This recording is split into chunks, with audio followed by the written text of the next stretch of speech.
Welcome to Building Birmingham Together, a show about Birmingham's business leaders, successes, failures, and lessons learned along the way to encourage you to remember that dreaming is free, but the hustle is sold separately.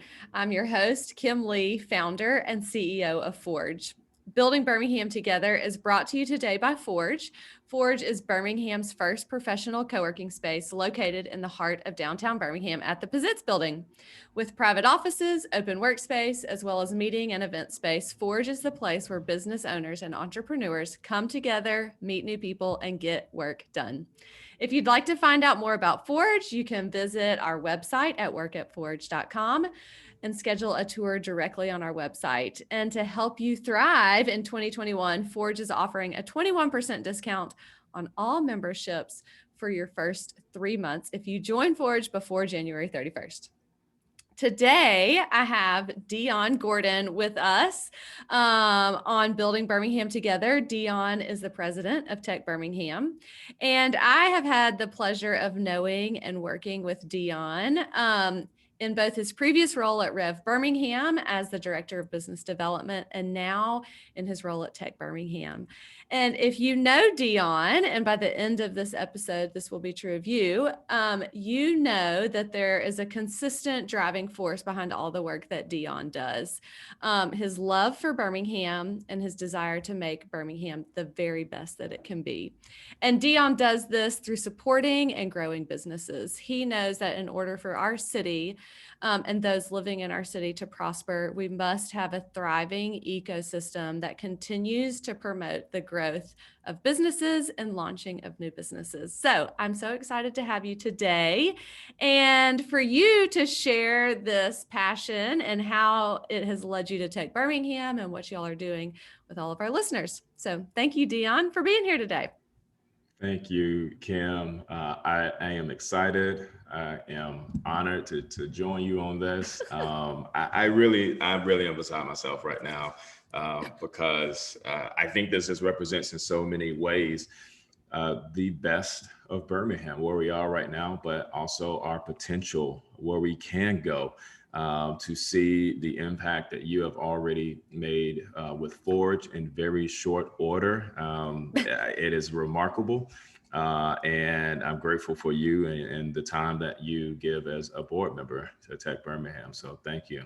Oh, well, it is a pleasure to serve. But so, as I mentioned, I met Deon, I don't know, 4 years ago through his role at Rev Birmingham. And so I do know a little bit about your story, but for those who are listening who may not know about your background, I would love for you just to share a little bit like how you got into entrepreneurship, what led you to come back to Birmingham and your role at Rev, and then how that these are a lot of questions, but how that led you to where you are today. Absolutely. So I will try to be brief and consolidate, but the foundation always starts really with three things: my passion and my love for entrepreneurship, for technology, and for Birmingham, and to a degree, just the built environment, cities and societies, and how they are shaped, and how their very existence can bring people together in remarkable ways. There's just something incredibly compelling about cities to me. To have a city like Birmingham that is unique and remarkable and a tremendous amount of respect. I feel like the luckiest guy to be able to do this work. And so, starting from that foundation, if you ever have a chance to talk to my mom, she loves to tell the story about how I used to sell artwork on the school Oh, bus as a kid. to And your to your friends or to the bus drivers? to my friends, yeah, the bus driver was the one who snitched on me. And so, I mean, capitalism, you would encourage that, right? And That's so, right. and so, at a young age, I think I just kind of made that association of getting capital in exchange for providing value. Even from an artistic perspective, I think, kind of provided a starting point for me to explore architecture, which is what originally brought me down to Auburn. But even before that, I have vivid memories of tinkering around at the computer in high school, developing websites and graphic design. And I can't recall at any point in high school, went to one of the best in the state. I can't recall at any point there really being an infrastructure to inspire and facilitate that, right? Whether it was in graphic design, whether it was in programming, any related field. And so much of that really informs the work that I do now, my passion, because I think a lot of kids, had they just been exposed to it and had they, taken an interest and then had people to swarm around them and help foster and nurture that growth, who knows what they could be doing right now. And if that's true at my high school, I'm sure it's true, across Birmingham, across this nation. And so now, right, kind of jumping ahead, I get to do work that impacts all of that. And so, going back to Auburn, I realized that I didn't want to do architecture. I mean, thank goodness for patience, because I used to just skip class. I mean, if I'm being honest, but I was not skipping class to kind of hang out. I was going to the library and teaching myself how to code. At big asterisks, right? Like learning enough to break it and to get it to do what I Right. wanted it to do. And I started doing some online businesses, making a little bit of money at it. Nothing on shipped level, Right. right? But kid in college, I'm like, oh, what? There's something here, and so it's like I'm discovering all of these gems and all of these nuggets on my own. And again, it's like I wish there would have been like some guidance, like a cultural expectation for kids to Yeah. do that back then, that we're starting to see now.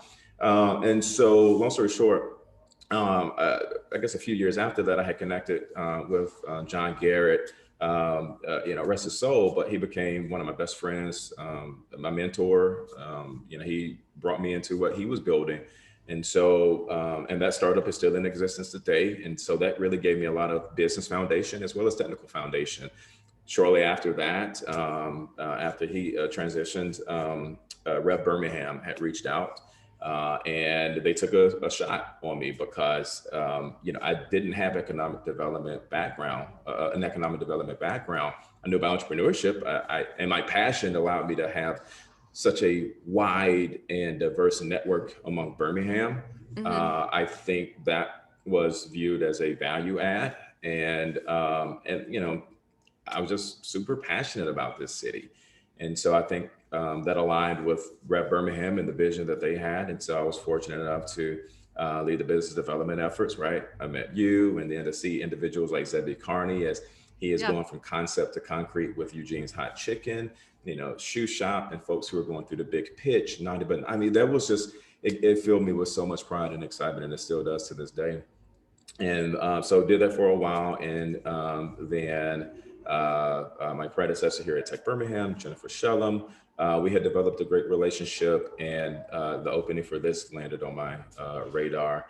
Long story short, the board, for whatever reason, felt that I was an okay choice. And so December 2017, became Yep. the third president of Tech Birmingham. And shortly after that, I guess a year, I'm on stage with some amazing leaders introducing folks like Tim Cook to help us unveil the education farm.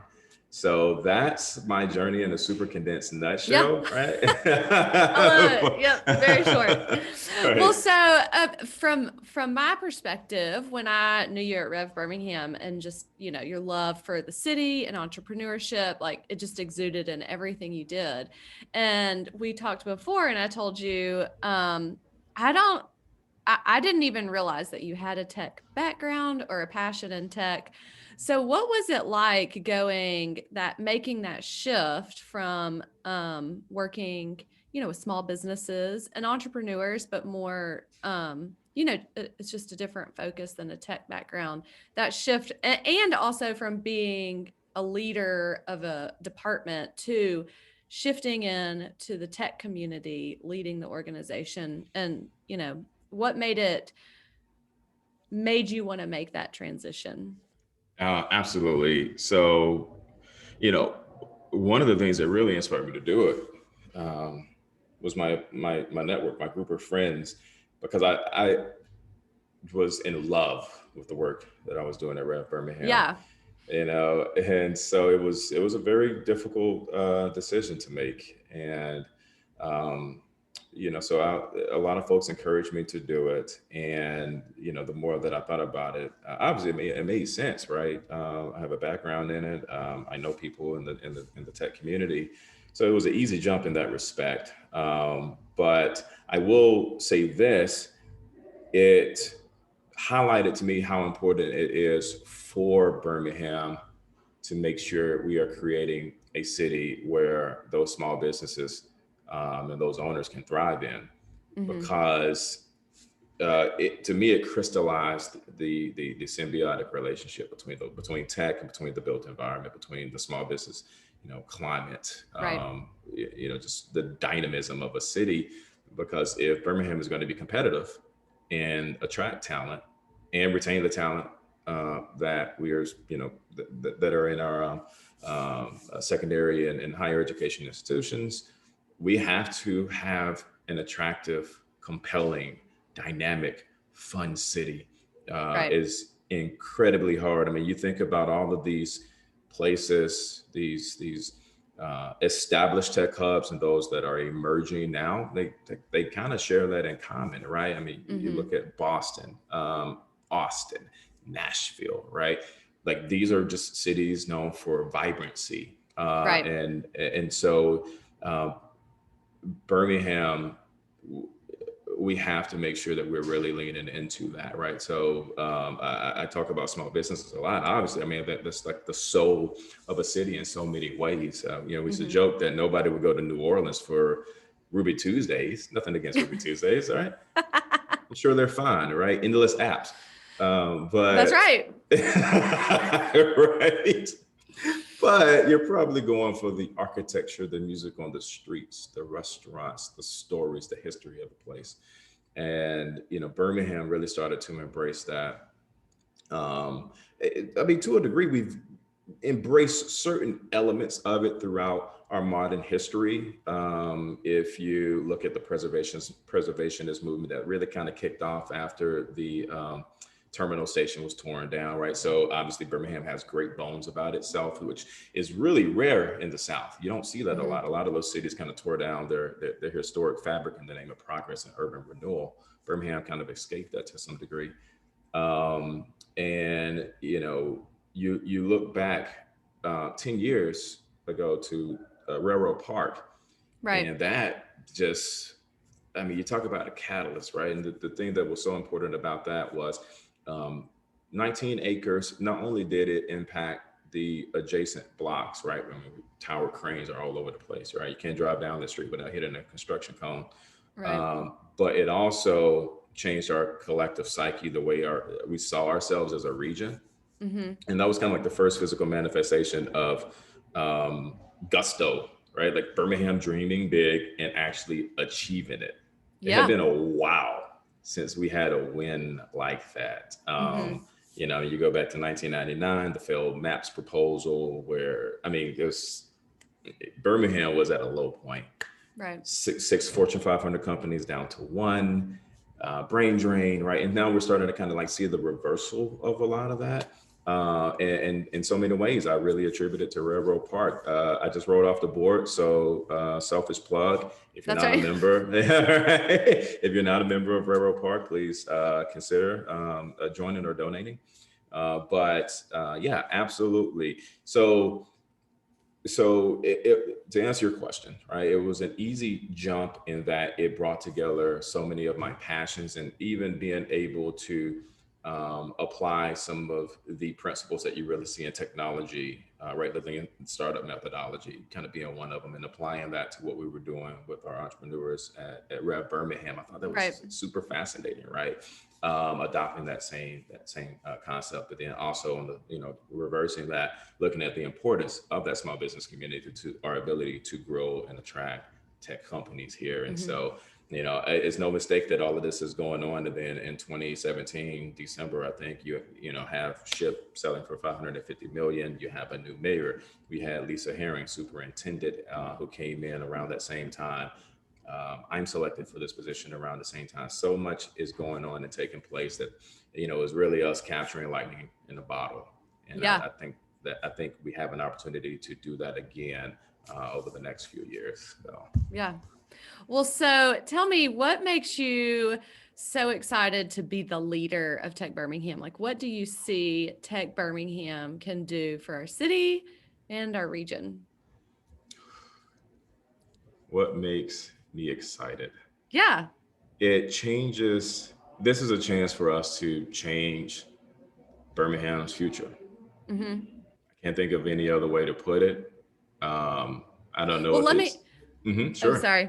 No, go Sorry. ahead. I don't like to interrupt, but let me ask you, I thought of it a different way. So, I hear it a lot, but maybe for people who don't understand like what impact a tech industry, a strong tech ecosystem can have on the city. Like what is it that is so good for Birmingham about being a tech hub, about creating this tech hub, growing these companies? Like why is that so great for Birmingham?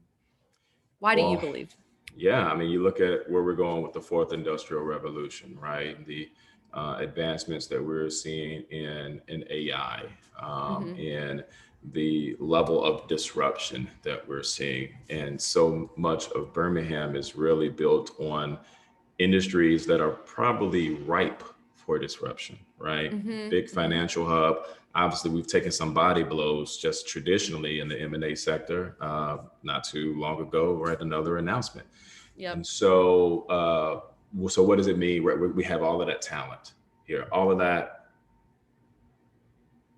those collective experiences, just the know-how, right? Like that's kind of Birmingham's bread and butter. Well, what do we need to do to turn that into a thriving fintech hub? We can't just like let that go away, right? Right. We have to do something. And so tech is going to be vital when it comes to making sure we continue to foster and nurture that talent, right? And you kind of, there's precedent for that, right? Because Birmingham, funny enough, is a big when it comes to like creative agencies and things like that. We just have a thriving creative and arts community, and so much of that can be traced back to our history as a publishing hub. Mm-hmm. And so obviously that landscape has changed, but a lot of that talent stayed here, and you see it. Whether it's in companies like Lucky or Big, I mean, pick your ad agency, Right. right? Cayenne Create, you can go down the list. And so it's like, okay, well, what are we doing now to say, okay, hey, the financial sector is probably going to continue to be disrupted. They're going to continue to look for efficiencies. How do we make sure we are capturing and nurturing our strengths in that, and through the intersection of tech, hopefully creating something completely new, right? Mm-hmm. So not only that, I mean, it's going to be key to our ability to survive, but also in thriving, because the same conversations that we're having in the city, other cities are having that same conversation as well. So it's going to be hyper competitive. We are competing globally now, Yeah. and so that this is not like the name of the game has changed. And so, I hope it doesn't sound alarmist, right? But like we're really facing an existential opportunity. I want to say it's a Mm-hmm. threat or a crisis, but like, how are we going to reinvent ourselves? And again, I think if we lean on the stories of Birmingham's history, we've done this before. We've had to do it time and time again. Birmingham Right. has stared, municipal death in the face countless times over its history, and each time we came back in many ways stronger, more resilient. And so, we're going to have to, I think, figure out what that looks like now going forward, and to, have the opportunity to lead an organization that in many ways is like central to those conversations. It's an honor, right? Like what does New Birmingham look like? Yeah. And here we are at the perfect time to ask ourselves that question, and to figure out what it looks like to create not just a small pocket of opportunity, but what does it look like to create a culture of tech and entrepreneurship, where imagine a kid is in the eighth grade and they're already used to giving pitches, and by the time they're graduating, they're already used to, attempting to raise capital. I mean, they're just used to it, because the same way you cannot escape college football in the South, I think it should be the same way. You can't escape Yeah. technology and entrepreneurship in Birmingham. And this is what we do, right? So Yeah. that's my hope. So I work with some high schoolers, and they go through, like, it's an incubator program for a business, and most of them, it sounds cool. They know it'll look good for college, and they might be interested in business, but don't really grasp what they're doing. And I tell them all the time, I'm like, y'all, that you don't understand what good of an experience this is for you. Like, any company that you go to work for, or any company that you start, you are getting training on how to be an entrepreneur in whatever you do. And you can apply these principles. Like, just ingraining that in the kids when they're young will totally change how you think about work and all of that. So I'm on the bandwagon. So true, though. So true. Yeah. Well, okay. So one of the things that we just talked about that you briefly mentioned, that I think has a huge impact for Birmingham is the work that you and several others in Birmingham did with Apple to launch this EdFarm. And so it launched a year ago, but the work was a lot longer than that. So can you tell us just a little bit about what EdFarm is and how it came to Birmingham? Yeah. Yeah, no, totally. EdFarm, education farm, if we're being super formal. Sorry. No, it's EdFarm is more than five. So at the end of the day, it's an effort to make sure that everybody has access to every single thing that they need to not just fill the jobs of the future, but to create the jobs of the future as well. Yep. So in so many ways, it touches on what we just discussed, that cultural pipeline, right? So we all understand the importance of STEM, computer science, the related disciplines, but yet our educational institutions, I think they have a hard time adjusting to the expectations of the workforce. Not even the future workforce, what they need now, right? The existing workforce, and reshaping our educational delivery models to appreciate that. So a more practical way of putting it, we know like these skills are going to be critical once they graduate, but yet you can't even take computer science in a lot of high schools now, right? Yeah. There's a super disconnect. And so one of the things that EdFarm allowed us to do was to start building out those long-term pathways, right? Which is actually the name of one of the programs. That's the Adult Learners course. And that's for individuals that, either want to expand an existing skill set, or they want to dip their toe in the water for the first time to see if there's a viable career path for them in technology. And so our goal is not to duplicate all of the amazing work that is going on in the city already, whether that's Innovate Birmingham or whether that's some of the private boot camps, like True Coders, and so many of them. But it's to really serve as that front door for a lot of individuals, right? So it was very intentionally designed to provide an easy on-ramp, if you will, into that world for our adult learners. And then there's the teacher fellows component, right? Yep. And one of the key findings as we were kind of forming this was that teachers are critical to any effort like this, because a lot of times you'll see these initiatives and they'll come and they'll parachute these devices into the schools, and photo press opportunities and all of that, and then they'll parachute out. And the teachers are like, I'm a teacher, I'm not an IT. What happens when this doesn't connect? Or what is mobile device management again? I mean, they were not equipped. And so, I like to say that, EdFarm wasn't about just giving equipment to teachers. It was also about equipping the teachers to have professional development opportunities so that they can then help the students understand and apply what it was that they were learning in real life-changing ways. So it's obviously super proud of that work. And then there's the student fellows component. again, just kind of making sure that they have an opportunity to not just get devices, but to really explore what it means to be an engaged digital citizen, to be a problem solver using technology. And so that has manifested in a couple of electives actually at Southampton Mhm. School. But all that said, over 400 devices were provided to Birmingham City School students, 12 partner schools, right? And building that out. But again, so shout out to Dr. Lisa Herring, who's a remarkable friend of mine. She's actually the superintendent now of Atlanta Public Schools. Her Uh-huh. home state is Georgia.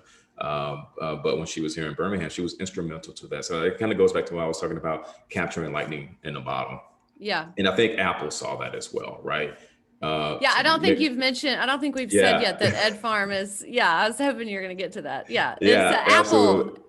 Yes, yeah. So I mean, they were our key industry partner, our key partner, period. And so shortly after Mayor Randall Woodfin was elected, I call her Randall. Apologies if I did that. I've known him for years before this role, so I still stumble there sometimes. But the mayor basically convened some leaders from the city Mhm. throughout the region to take a trip to Chicago back in April 2018. I was fortunate enough to be a part of it. Funny enough, Wayman Jackson, in his previous role at the BBA, Birmingham Business Right, Alliance, he was on that trip as well. Wayman is now the CEO of EdFarm. So it's right. just a wonderful full circle experience. And so, long story short, we came back from that trip. We wanted to see how Apple was engaging with the city of Chicago and its educational infrastructure. Bring back some ideas that we can deploy here in Birmingham in authentic ways. That led to Birmingham Can Code, raised shy of $100,000, all private sector, built 2 computer labs, did some other cool stuff at the campus of Wausau State Community College. And I think that really caught the attention of Apple because a lot of cities, understandably so, will say, hey, what can you do for us? And we, in essence, said, we're going to do this ourselves. We would love for you all to be a part of this. Long story short, that opened the door to some even more remarkable conversations. I have to give a shout out to Anthony Yona. He used to be TechBirmingham's board chair, formerly with Alabama Power. His vision and gusto was the runway that Right. allowed us to even get to the EdFarm. And so, long story short, I think we signed everything on the dotted line in May of 2018, I believe.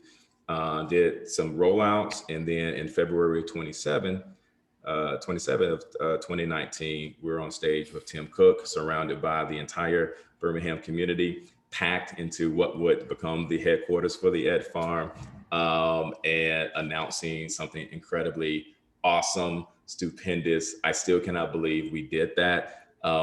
There's a partnership with the Birmingham Civil Rights Institute to recontextualize and reimagine what it means to not just tell the story of Birmingham's centrality to the civil and human rights movement, but also provide a model and a blueprint for other cities that have legacies like that, that could be empowered to share what it was that they went through and contributed to civil and human rights. I mean, they're just like that is just step one in what is going to be a remarkable long-term relationship and a changing dynamic for how we approach education as well as equity. And it started right here in Yeah, Birmingham. it's pretty amazing. It's It remarkable. And is. then Yeah. a week later, the world shuts down. We broke the world. I know. Yeah. We were the super spreaders. Before that was even a word. I Like, know. have you ever Oh my you've heard of that gosh. word before? What a year. Um, just well, so I just recently did an interview with Haley at the Bronze Valley Accelerator. And one of the things that we talked about was that's so amazing. What they're doing is just creating new pipelines for people to have access. But with this work with EdFarm and a lot of what Tech Birmingham is, like it's just starting even younger, just getting people intentionally providing access to people. So it's really exciting and to That see the is work what that it's you're doing. about. Yeah. But I Yeah. was just thinking, I feel like a lot of people think of Tech Birmingham as the organizations now that are part of Tech Birmingham and learn and benefit from Tech Birmingham. But we've talked a lot about education and young kids and the kids initiatives. But it's just, if you don't start there, then the top, the above ground, like what we see tech, but we see towers with shipped on them, or Fleetio, or, who knows what's next. If you don't start down at the very bottom and build the kids up, then you're not going to have those towers with those You're names on not. them, You're not. Yeah. So That's funny. It's actually because I didn't think that's one of the things I really get excited about is how we as a region have approached the choices that we have to make. If we really, as we say, want to level up, and I think it's a two-pronged approach, right? We have to recognize that we have talent right here in our backyards that could be developed, nurtured. We have every single thing that we need right here. And but also right, we recognize that that's long ball, and that we also have to operate now, right? We can walk and chew gum at the same time, and so to see initiatives like Birmingham Bound under Brittany Somerville's leadership, bringing in I think 16 plus companies now, yeah, it's right? amazing. It really is, and so much of that. I mean, that was what I think that was 2018 when Rise of the Rest came Yeah. here. And then we were able to have Chris Moody, partner at the Foundry Group, as a speaker for Sloss Tech.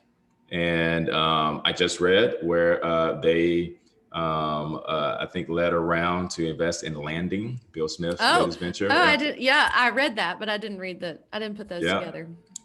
Yeah, and that's the thing, right? It's having those advocates throughout the United States and internationally, I would argue, recognizing what it is that we're doing here, leaning in, bringing their support group, their passion to the table on our behalf. It's like you get down to Birmingham, you clearly see how remarkable of a place this is. And to the degree that we can lean on people who are already established, already doing remarkable things, who then share that same passion, that is going to, I think, lend itself very well to our ambitions. Mm-hmm. Well, let me ask you this. This is more of a personal question, not too personal, but so what is the hardest part of what you're doing in leading Tech Birmingham? I feel like you have to be everything. It's about nurturing the existing relationships, developing new ones, making sure that folks understand you truly care, right? It's not transactional. It's about leader development personally, as well as those that you work with. How are you providing an opportunity for them to lean into their passions and their loves? It is staying on top of tech, which is probably the most dynamic, fastest moving, right? And so, I mean, it's just so specialized now. I remember I was just thinking about this today. When I was starting those online businesses, if you wanted to promote it, you would literally go to a website directory and submit links. Like Yahoo was just a directory. I cannot, it's just, that baffles my mind. Where we are now, right? So that's how easily you can like get to the number one spot in a search engine. Yeah. And so, I don't even know where I was going with that tangent, but it's moving so fast. We had a conversation this morning about our cybersecurity conference and DevOpsSec. I mean, there's just so much that you can unpack in that. And so it's super exciting. I'm like, gosh, it is a lot. It's information overload. So, you got that. And then, of course, it's hyper competitive, right? And so, I think Birmingham's our challenge to shine, or opportunity to shine, is going to be in how we collectively respond as a community. What does it mean to everybody's going to say, yeah, we want to collaborate. Yeah, we want to, of course, right? Nobody's going to say no publicly to something like that, right? Do you want to feed the children? Of course not. You know, like nobody's Yeah. going to say that. You know, but it's like, how do we lean into that and truly incorporate that as a community value? And I think, again, as things become more competitive, right? I mean, Birmingham's not the only city that started to emerge as a new tech hub. Like, what are we doing to really collaborate? And I've seen some awesome examples of us coming together. So I am more encouraged than I am concerned. But I think to the degree that we can really lean in and embrace that, right? Speaking with one voice, um, that I think that is going to go a long way. And I look at cities like Columbus, they've Mhm. really leaned into that. I mean, they have some unique attributes that Birmingham doesn't, that maybe it makes it easier for them to foster that kind of collaboration.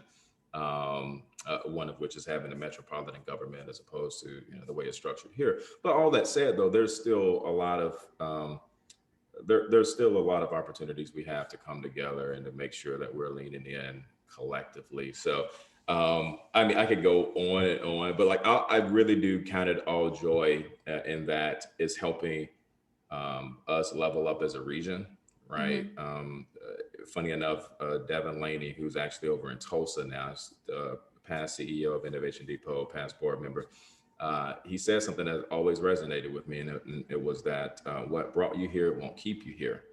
Mm. And that works personally, right? So I look at all of this as an opportunity to become better, a better leader, better manager of my own time, um, more effective and efficient in how I spend it.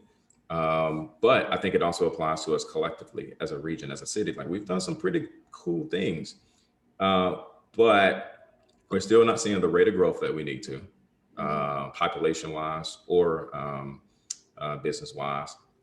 Um, we are still kind of lagging in some key indicators, right? Well, traded jobs versus non-traded.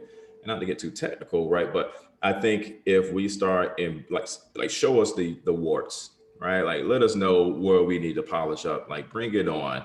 If we Yeah. adopt that posture as a region, right, and then say we're going to tackle that, and so again, right, we're seeing great signs of us adopting that posture. If you look at the Vital program that the city of Birmingham, Mayor Whitford, led and rolled out, and examining how much money is being spent with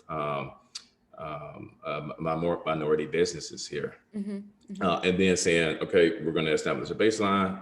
We're going to do something about it, right? We clearly um, recognize our warts, but we're going to look at this as an opportunity to own that problem and then to roll out a solution. So that's, I think we're going to have to start embracing that if we truly want to level up as a community, which I honestly believe we do. Mhm. Yeah. And I see Tech Birmingham being a key role in bringing people together and Yeah. um, having the conversations, just bringing business owners together. Yeah. That's what it's about. Because I mean, those, the people closest to the problem are closest to the solution. I think that's true for everything. And so, I have my assumptions. Kind of going back to the lean startup methodology, right? I have my assumptions. I think they might need this, but Yeah. at the end of the day, I got to validate it, right? And so, um, um, you know, it's super important to have such a strong and robust membership base that I think is well represented, whether it's the startup community or what I like to call the industry anchors, Yeah. the Alabama Powers, the Blue Cross Blue Shields, the Regions Banks of the world. Um, but you go all the way down, you got Fleetio, you got Conserve, right? I mean, it is just a wonderful cross section, at UAB, right? And so, like, all right, guys, what do we really need? What do you all need? What are you all seeing? Hmm. And then just kind of being able to serve as the voice to make sure that we are champion, like our posture is member centric, members first. If our members win, Birmingham wins. Right. And so we it is going to be a super exciting 2021. And I cannot be more thrilled. I'm trying to rein it in before I go off on another one of my tangents. Okay, well, to change the subject, because I can chase some rabbits too, but I want to know, just sort of, and this is sort of wrapping our interview up, but you've had different roles, done different things. You've been through a lot with Tech Birmingham. We didn't even talk about how y'all like totally shifted during COVID, which is amazing. The work that you and your team have done, like, whew, a lot. But just what are some of the lessons, or maybe one or two key lessons that you've learned just in your journey that impact the way that you do things day to day and make run your organization? Ooh, good question. A couple of the key lessons. Honestly, funny enough, I don't even know if this is what you would call a conventional answer, but grace. Yeah. So it's like I've had to extend a lot of grace, and I've had to extend a lot of grace to myself. And I think COVID really illustrated how important something like that is, right? And so I like to think that we are an empathetic bunch, and I really do believe that shows up in our work and how we treat one another. And that is going to serve us well once we've gotten to whatever the new normal is going to look like. Right? Kind of going back to the point about our need to collaborate even more if we're going to level up as a city. I think we have to approach that with empathy, right? To make sure that we are, as one of our core values calls for, that we are passionate collaborators, that we seek out those opportunities to make sure that we're building win-win relationships, that is not transactional, that we are all in this together. So definitely grace, and I guess I'll add empathy in that. And another thing is just how important it is to have structure. And so I don't really do New Year's resolutions. I do themes, and the theme of 2021 for me is focus. And I have so many books about focus, and it just seems every year I have to revisit them. The one thing in essentialism, right? All really at the end of the day about focus. And so, but not just that, but having structure around that, and realizing that while it might sound limiting, putting structure on things, saying no to a lot, it also gives us freedom to do so much more. It might be within that narrow space, but it really gives us an opportunity to go deeper and to expand and do some cool things. And so I've really challenged myself to embrace what that structure looks like. My calendar resembles a game of Tetris in a lot of ways. That was always my favorite game.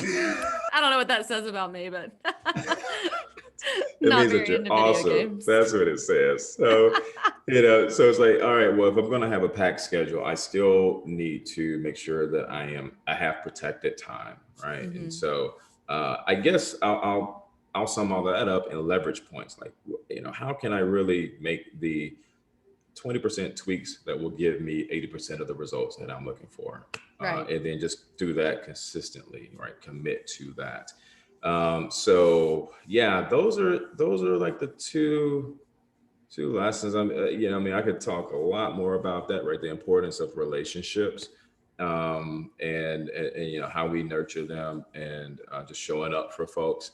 I'm just a very personable guy, and so that I think I thrive best in work that allows me to do that. So yeah, not the conventional stuff, but it's definitely informed how I have operated and led over the past however many years we've been doing this now, but especially in the age of COVID, right?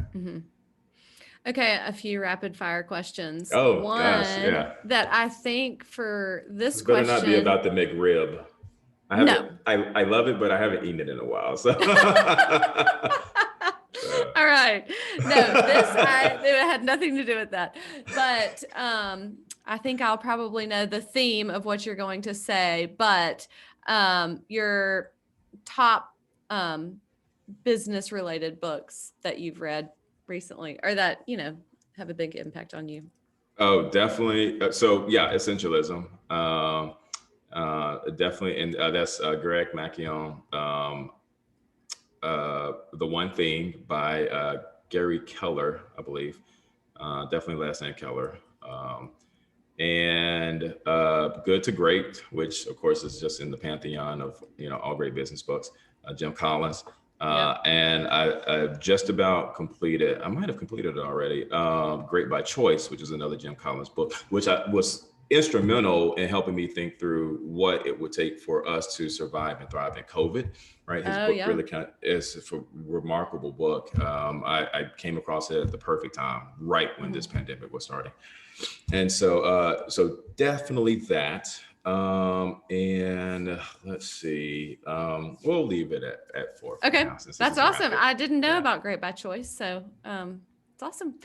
One more. What besides Building Birmingham Together, what are your top go-to podcasts that you like to listen to?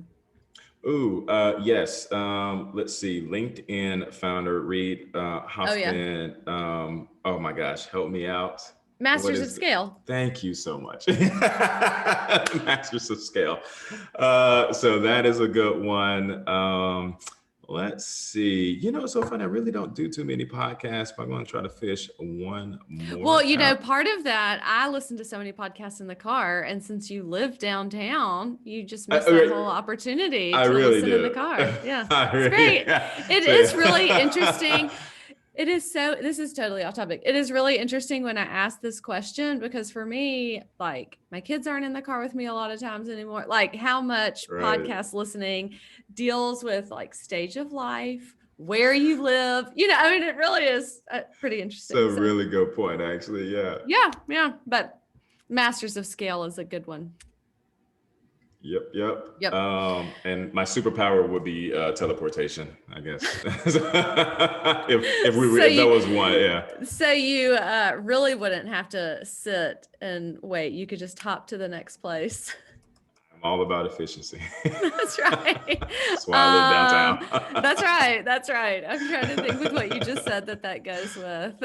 But yeah, efficiency, structure, systems, Don't need to waste any time driving. We're just going to teleport there. Keep it going. That's right. Oh, man. Well, Deon, thanks so much for being on Building Birmingham Together. So fun to get to interview you. Let me ask you this really quick. Say somebody is listening and they want to be a part of Tech Birmingham. What would you want to tell them, or what do they need to do? Yeah, thank you for the opportunity. If anybody is interested, is passionate about being a part of a community, even if you're in tech or if you are tech adjacent, which everybody is, right? I think Tech Birmingham would be a great resource, whether that is just exercising your passion for a better Birmingham and connecting with like-minded people, whether it is leveling up in your career. If somebody would like to get into technology for the first time, or they want to expand their skill set, we bring that network to bear. And then also for those who want to roll up their sleeves, volunteer through their time, through their talents. I think Tech Birmingham offers some compelling opportunities as well, especially around the work that we do in our K-12 schools, and making sure that kids have the chance to be exposed and to engage in real ways around technology, so they can see its applicability, and hopefully they can see themselves in that role. So if you're an individual, we want you. If you are a part of an organization, we want your organization. I'm more than happy to chat. We have a great team that would be more than willing to chat as well. TechBirmingham.com. My email is Deon, that is Deon, @TechBirmingham. If you're old school, 205-918-7515. We'd love to talk to you. There you go. Well, thank you, Deon. We really appreciate you being on here today. Thank you so much, Kim. This has been the highlight of the day. Thank you. Oh, well, for me too. Appreciate it. Thank you.